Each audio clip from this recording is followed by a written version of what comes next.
Muchas gracias por la presentación y muchas gracias al panel de lujo, como se ha dicho ya acá, y a todos ustedes que están presentes aquí. Mi conferencia o mi lectura la he titulado Martí, la idea pobre del socialismo. Y sin duda resulta peligroso aventurarse a tratar temas muchas veces tan llevados y otras tantas tan mal traídos. Sobre todo cuando la mentira y la manipulación hacen titulares entre los hermanos y muchos más entre los enemigos de la patria. Un hecho: el mantra del socialismo siempre ha sido igualar a todos en la pobreza, para poder, desde la indigencia generalizada, controlar mejor a un pueblo, concepto muy distante de la declaración de nuestro Señor Jesús: los pobres siempre los tendréis con vosotros, o de los versos martianos: con los pobres de la tierra quiero yo mi suerte echar. Concepto, además, que anula la capacidad trascendente del ser humano para crear con su esfuerzo e inteligencia riquezas, lo mismo espiritual que material. Dice Spencer en su tratado La futura esclavitud, citado por Martí, al referirse a la idea socialista, que so pretexto de socorrer a los pobres, sácanse tanto tributo que se convierten en pobres a los que no lo son. Y en efecto, el discurso socialista se basa en pregonar un asistencialismo que promueve mejorarle la vida a los sectores más llanos de la sociedad, entre ellos a obreros, campesinos y a minorías como la mujer, algunos grupos religiosos y más recientemente a los homosexuales, como hemos visto, a quien llegan a manipular desde un marcado proselitismo político.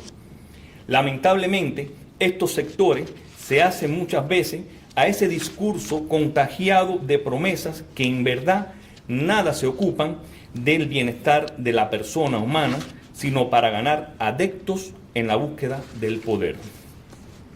La manipulación de estos sectores se enfoca en la idea de reivindicar supuestos derechos de libertad de expresión, movimiento y asociación fundamentalmente. Derechos que en realidad existen en la sociedad moderna, pero que esas minorías desconocen y no practican. Se trata del mismo modus operandi que el del fundamentalismo religioso, que socava el sentimiento del pobre en su ignorancia hasta comprometerlo desde las carencias y necesidades con sus doctrinas paternalistas. Así surge un ejército de vagos y resentidos que le exige al Estado pan y circo, desconociendo que estos dos elementos como herramientas fundamentales del control político-social que prolifera en cualquier régimen pseudo-democrático.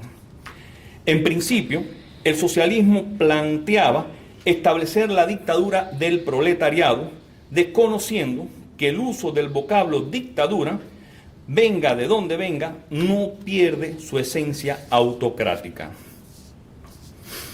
En este sentido, Martí se opone radicalmente al enfrentamiento social que promueve arrebatar al dueño de sus propiedades, so pretexto de erigir un gobierno central donde todos, bajo un mismo pensamiento, son dueños de todo.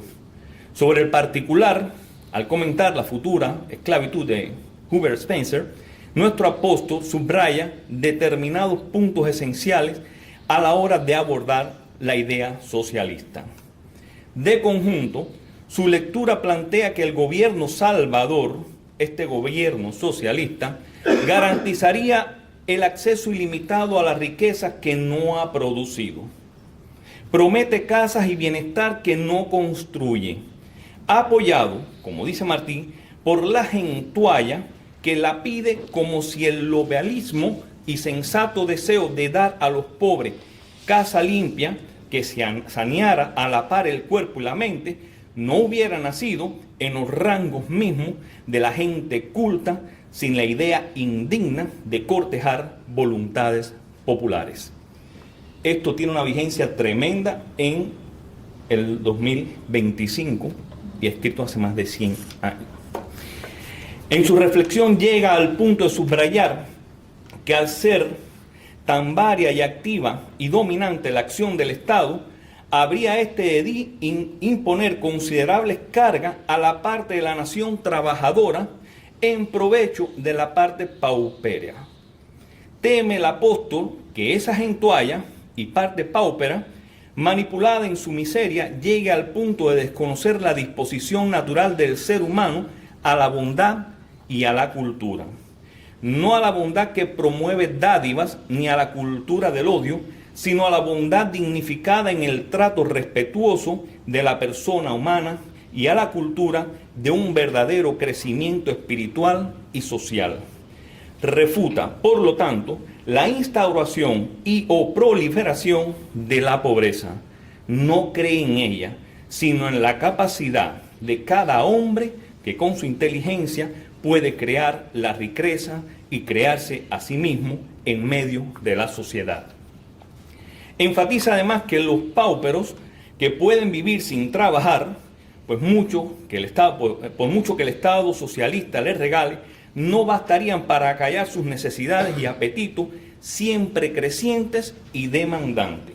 No importa cuánto regales, siempre te van a pedir más y más y más, menos trabajar.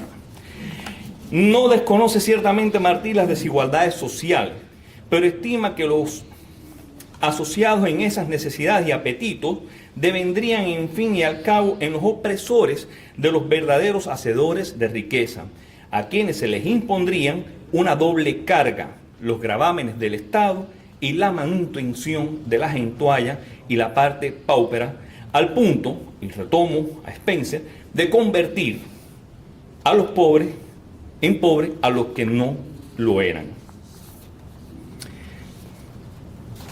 Acentúa asimismo que los socialistas se apropian del drama del pobre como un tema exclusivo y novedoso, cuando en realidad es la preocupación, o fue una preocupación nacida del sector culto de la sociedad, sin la idea indigna de cortejar voluntades populares y promover la violencia de unos contra otros.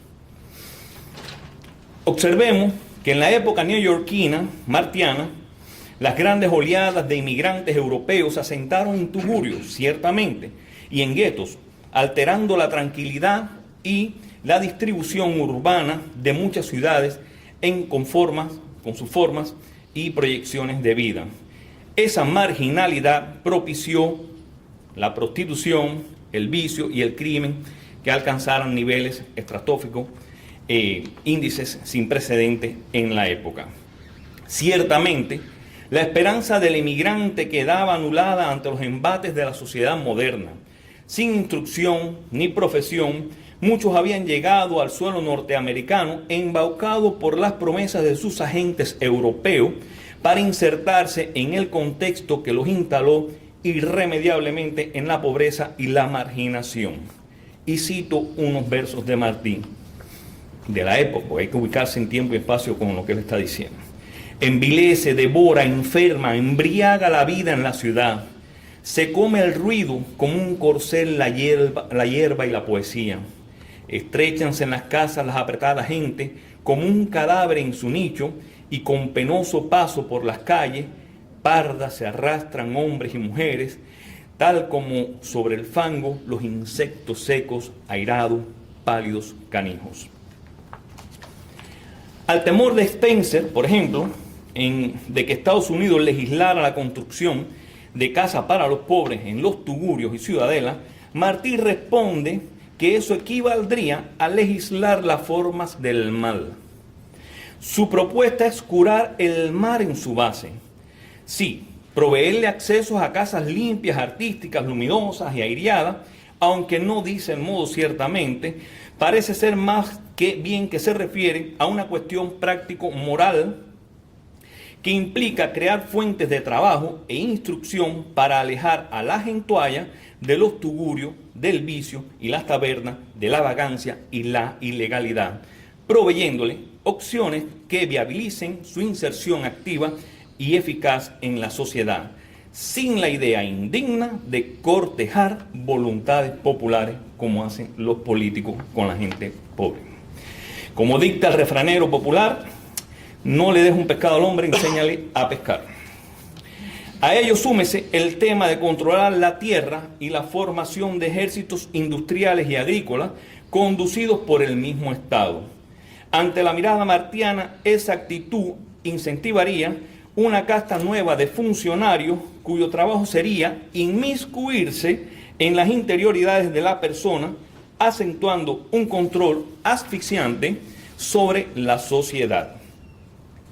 Ello implica además una burocracia con remuneración amplia y cierta por un trabajo relativamente escaso. De conjunto, esa casta de funcionarios no solo acentúa los gastos de una sociedad con sus legislaciones, sino también conduce a una pobreza a ultranzas del trabajador. En el caso de Cuba, es lamentable cómo varios intelectuales, artistas y profesores han tirado a Martí de la Chiva hasta el altar del socialismo, so pretexto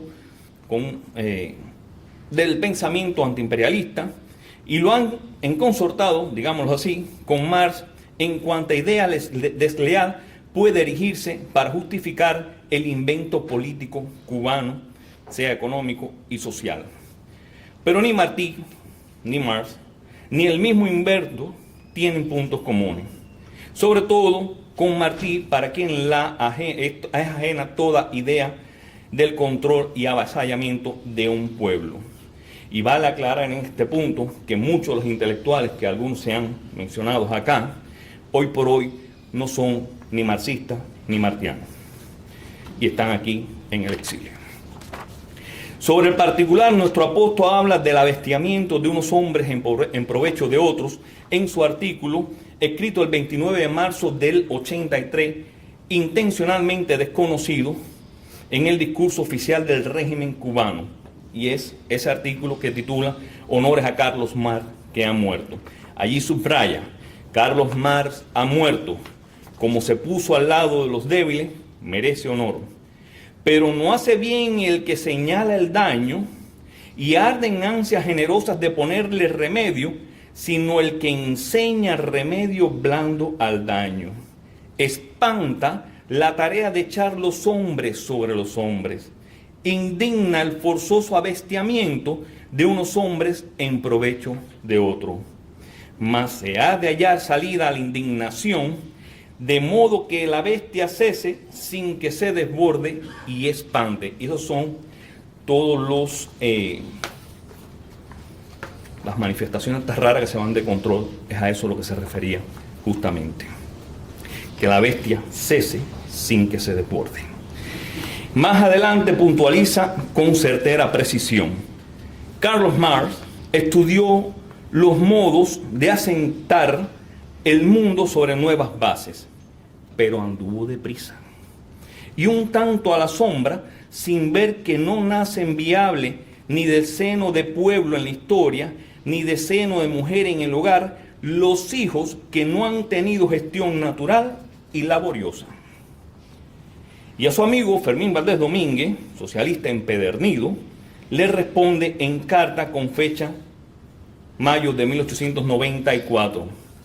La famosa frase que siempre se coge de esta carta: dos peligros tiene la idea socialista, como tantas otras, el de las lecturas extranjerizas, confusas e incompletas, y el de la soberbia y rabia disimulada de los ambiciosos, que para ir levantándose en el mundo empiezan por fingirse, por tener hombros donde alzarse, frenéticos defensores de los desamparados. Ya sabemos